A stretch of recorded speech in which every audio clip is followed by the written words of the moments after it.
नदिया किनारे बाबा किसका बाजन बाजे जी, किसकी बारात आई, किसकी है शादी जी, किसकी बारात आई, किसकी है शादी जी। नदिया किनारे बेटी तोहर बाजन बाजे जी, तोहरी बारात आई, तोहरी शादी जी, तोहरी बारात आई, तोहरी शादी जी। सोने का पिजड़ा बनौता मोरे बाबा हो, पिजड़ा के बिचा हमें लेता छुपाई जी, पिजड़ा के बिचा हमें लेता छुपाई जी। तोहरे ससुर वाले बहुत चालाक जी, पिजड़ा सहित बेटी ले जई है उठाई जी, पिजड़ा सहित बेटी ले जई है उठाई जी। नदिया किनारे चाचा किसका बाजन बाजे जी, किसकी बारात आई, किसकी है शादी जी। नदिया किनारे चाचा किसका बाजन बाजे जी, किसकी बारात आई, किसकी है शादी जी।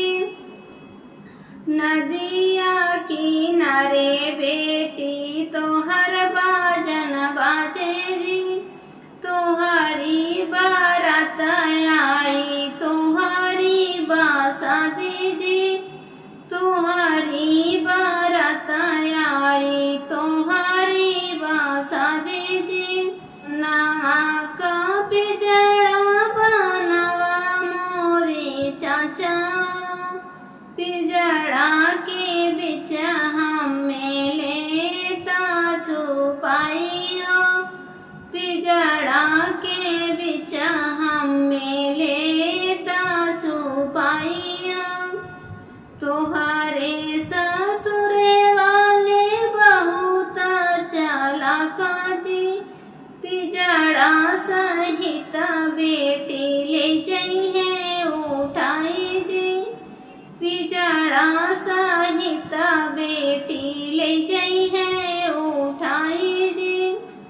नदिया किनारे भैया किसका बाजन बाजे जी, किसकी बारात आई, किसकी है शादी जी, किसकी बारात आई, किसकी है शादी जी।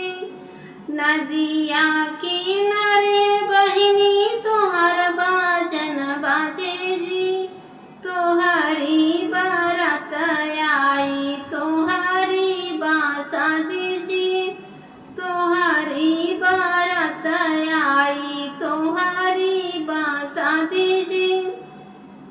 सोनावा का पिजड़ा बनाया मोरे भैया हो, पिजड़ा के बिच हमें लेता छुपाई हो, पिजड़ा के बिच हमें लेता छुपाई हो।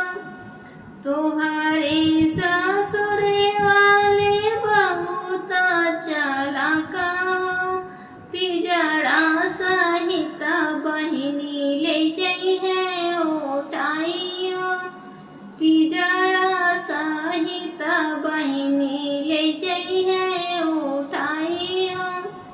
नदिया किनारे बाबा किसका बाजन बाजे जी, किसकी बारात आई, किसकी है शादी जी, किसकी बारात आई, किसकी है शादी जी। मेरा मंडप गीत अच्छा लगा हो तो प्लीज़ सब्सक्राइब करें, लाइक करें और कमेंट करके बताएं कैसा लगा।